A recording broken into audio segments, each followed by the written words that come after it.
So what we have here is an elevated boy kibble, but also a protein-rich girl dinner. So maybe we should just call it dinner, guys. And yeah, we just have to get the British on board because they call dinner tea. We call it supper, but either way, it's here to enjoy. That one will be going into the freezer, and this one is ready to serve.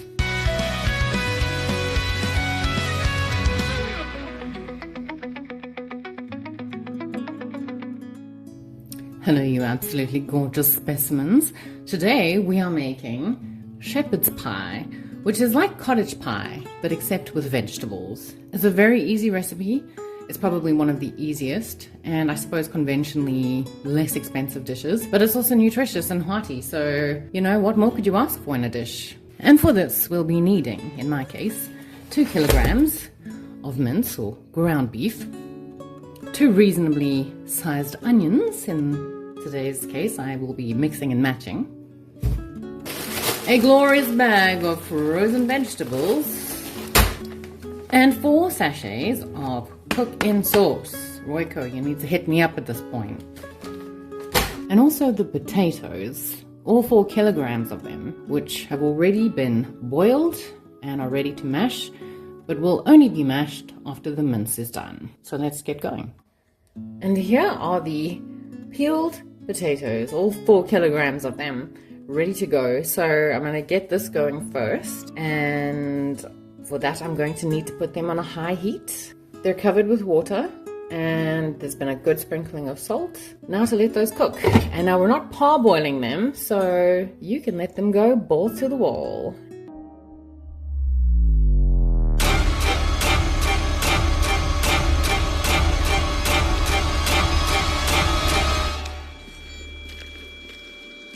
And don't mind the sound of the garden services outside, making one hell of a racket. But as you can see, it is at a glorious rolling boil. It never happens often because it's usually very volatile. But this is the only acceptable time for a rolling boil. Just make sure that you keep stirring. Not that I think anything would stick at this rate of boil. Nothing but bubble, bubble, boil in trouble. Alright, that can go for a little bit longer. Glorious! Okay, and when the potatoes look like they've been on the losing side of a boxing match, or if they were just Gina Carano, I would say that we're ready to take this off the heat because they are disintegrating, which is what we want. Now, strain. Oh, please just fit. Thank you. And we shall return to this later. And for the purposes of today's video, I'm going to show the watchers how to skin and chop an onion. The reason for that is I'm hoping this video is going to bring some men to the yard. Okay, and we'll get to the conversation as to why that's the case in a bit. But let's get started with one. I'll start with the red onion. First, you need to remove the skin. Very lightly allow the knife, a sharp knife preferably, to penetrate the top outside layer of the onion. After you've topped and tailed it, of course. Then, while it's sitting flat on either its top or its bottom, cut it directly down the middle. Now with 1/2, I will illustrate what you need to do next. With it lying flat, you're going to cut it lengthways, like that. And I will move my hand so you can see. Now we will continue to cut it this way. And once it's all cut lengthways, then you're going to hold it very carefully. I need to sharpen this knife, but not right now. And there we have it, finely sliced onions. Unless you're a boy who really loves chunky onions, then, I mean, you do your thing. But this is not Shanghai steak, so I don't think that's necessary. And because nobody wants to wash unnecessarily, I mean, pots. That's what I'm talking about right now. Pots and cookware. What I've done is I've taken the pot after cooking the potatoes and we're good to go. So now add a pip of oil. Place your stove plate on a high heat, and then we can get the onions going. Thank goodness I remembered that the onions need to happen first. This time around. I also dirtied the bowl for no reason. So, note to you. Now that you're finished getting in touch with your emotional side after cutting onions, if you can cut them all on the chopping board, that's first prize. Now you want to break the onions up like a bad fight. Okay, and that's prevented us from getting the police involved. Now we can just swirl the onion bits around, get them all nicely coated in oil, and we can add our spices and get this nicely sauteed. All you'll need is the bare necessities like salt, thyme because it's the perfect spice, and since we don't have any escaping steam, we can add black pepper from the grinder directly into the dish. And now we can hear that stove plate letting us know that the onions are about to be in for a wild ride. Now if anyone's wondering why I'm directing this dish to men specifically, it's because I watched a very interesting video the other night by Hearty. I think that's how you pronounce her surname. What an absolute legend, by the way. And while I've heard of this thing called girl dinners, I will withhold comment. Apparently there's this thing called boy kibble, and basically it's pretty much every single meal that I make, apparently. So yes, welcome to the world of boy kibble. And arguably, boy kibble is a lot healthier than girl dinners. We'll talk about that more in a minute.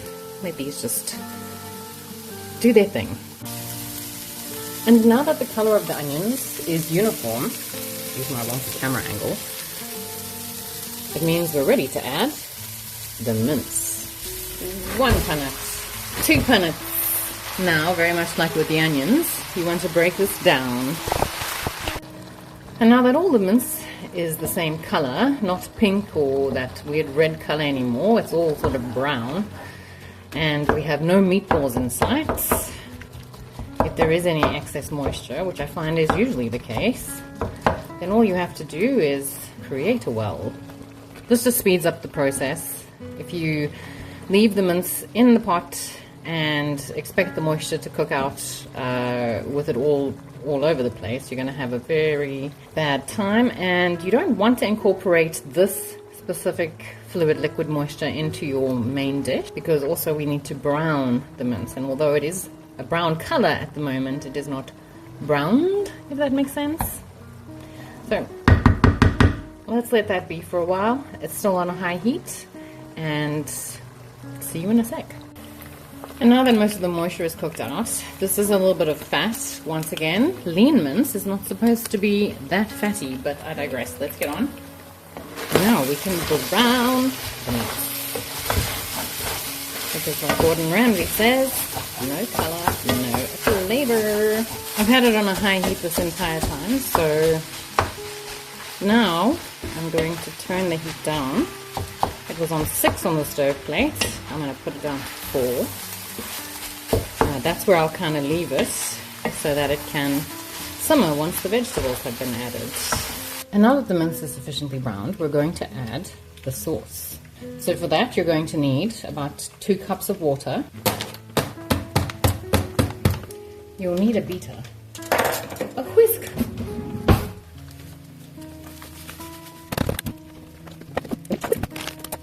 Now I think the reason why the idea of boy kibble is so close to my heart is because as a mom and a wife, I cook for my men, and you know, because I don't like spending every iota of my time in the kitchen, I generally make large quantities, very large, industrial size quantities if you will, to keep their little tummies happy.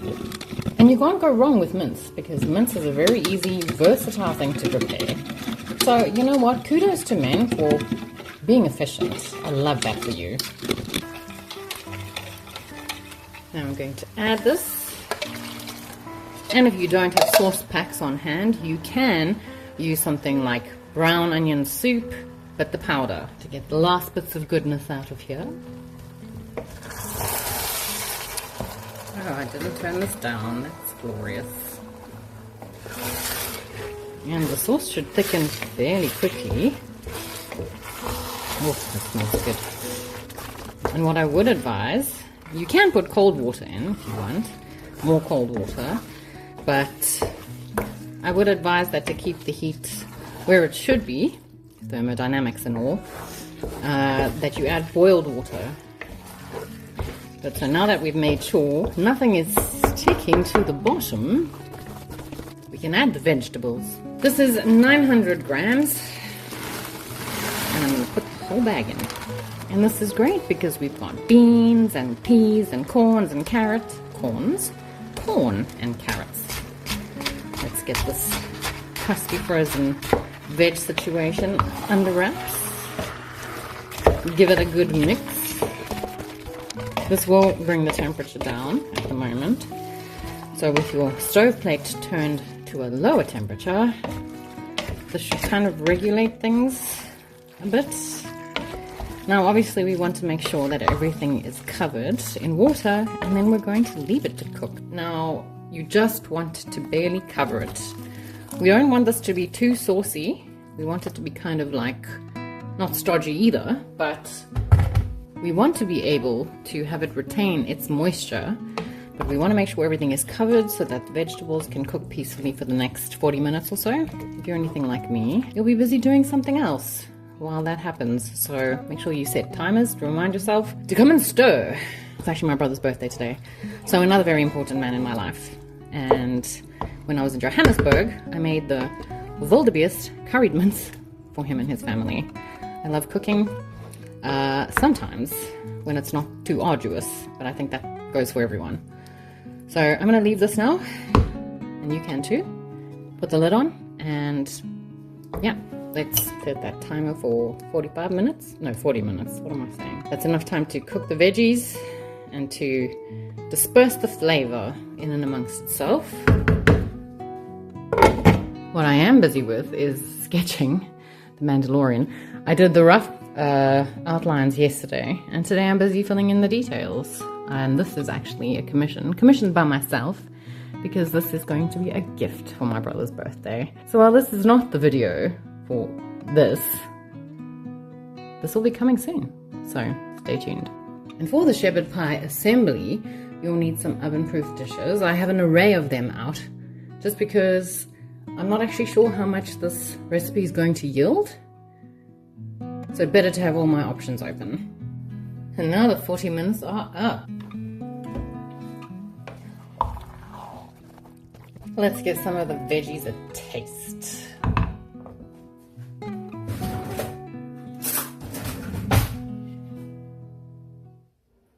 We'll get a carrot and a bean.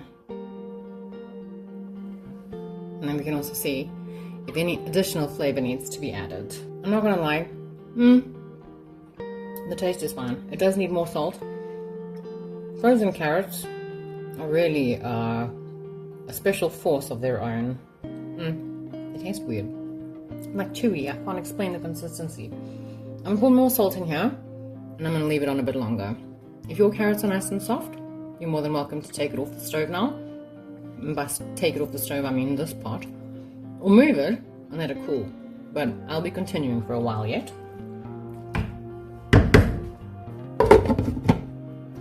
This has been on the plate. I don't know my watch on. Damn, it's charging.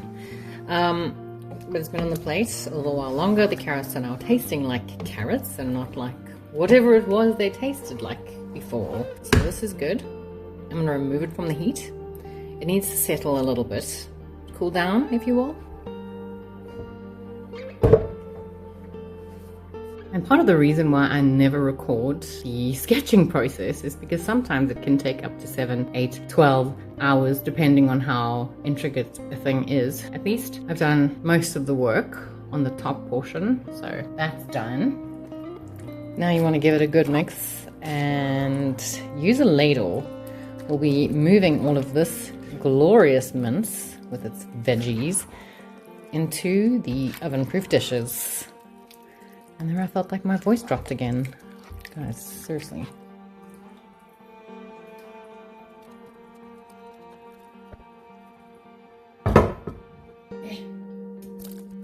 Ugh.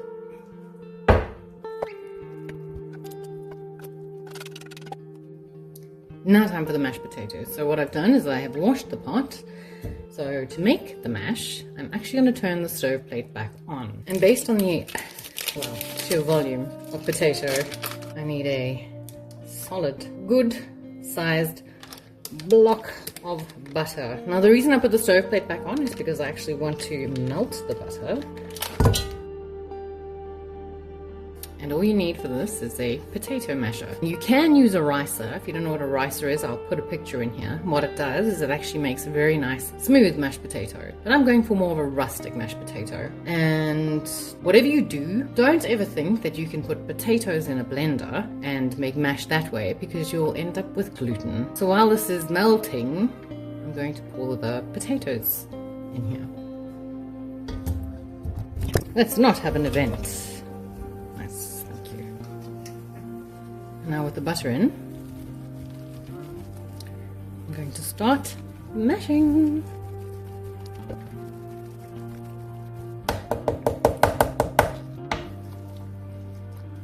And now that the butter is melted, and I've mushed these a little bit, all I can tell you is it will give you a bit of an arm workout. I'm going to add some milk. Now, it may look like a lot of milk, but just trust me on this one.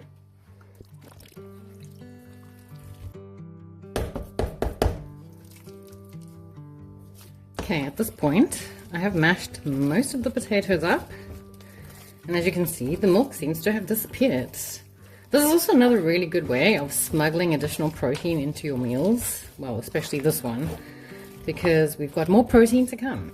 What I'm going to do is add a little bit more milk. And by a little bit, probably not a little bit.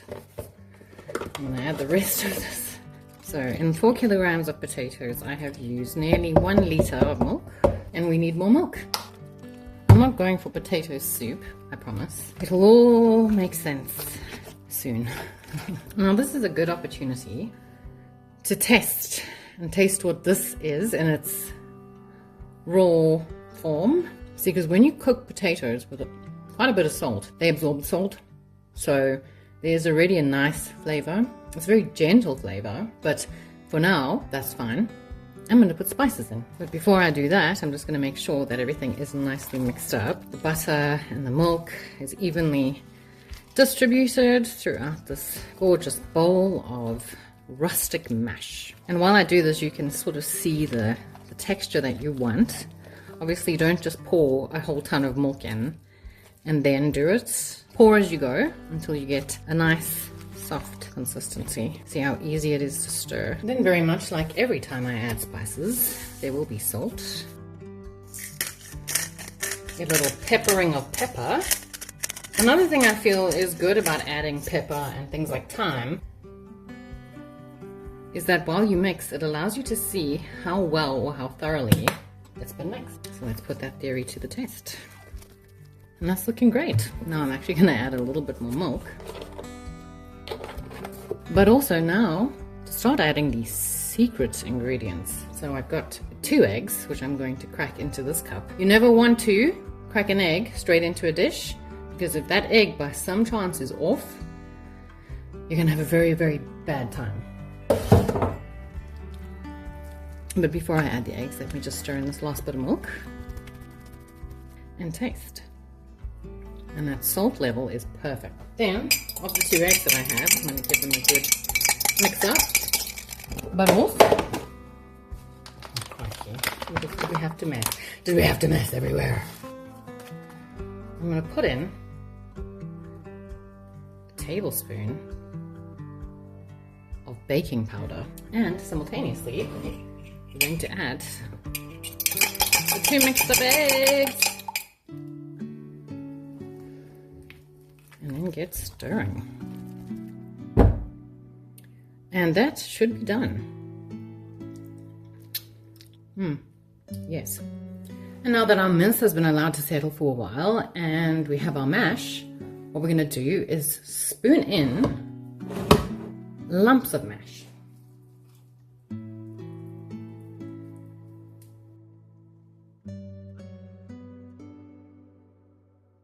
Now one final step, we're We're going to use a fork. And you're going to push the mash down so that it touches the sides, first of all. Then flatten it out. Because you see, the mince is trying to escape. Buoyancy will do that. And once it's all leveled out, you can use the fork if you want to make some pretty patterns, but it's not necessary.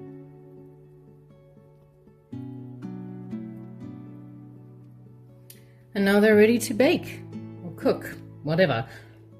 Set your oven to 180 degrees Celsius and pop them in for 45 minutes. You don't have to obviously make both of them at the same time or you'll have a lot of food to eat. You can freeze one and then just make sure you take it out in the morning and then you can cook it when you get home. It'll be like it's just come off the stove plate. And the detailing is done, kind of. So that means I can start painting tomorrow. So now that the oven light is off, it's time for us to put one of these bad boys into the oven for 45 minutes. And what I've done, just for my own sanity, is I have put some tin foil, or as the Americans say, aluminum foil, onto a baking tray, the shiny side face down. So because this is brimming with potato and meaty goodness, I have no doubt that as the mince gets hot, as it usually does, it tries to force its way out, and we might have some bubbling over the sides. So save yourself a cleanup and plan in advance. This needs to go into the oven. It's a bit heavy. Oh. And time is up. And there you have it.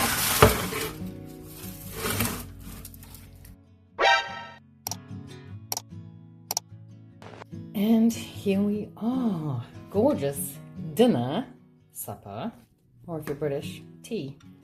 Nice and brown on top. Perfectly soft and fluffy mashed potato. Bursting at the seams. Nice.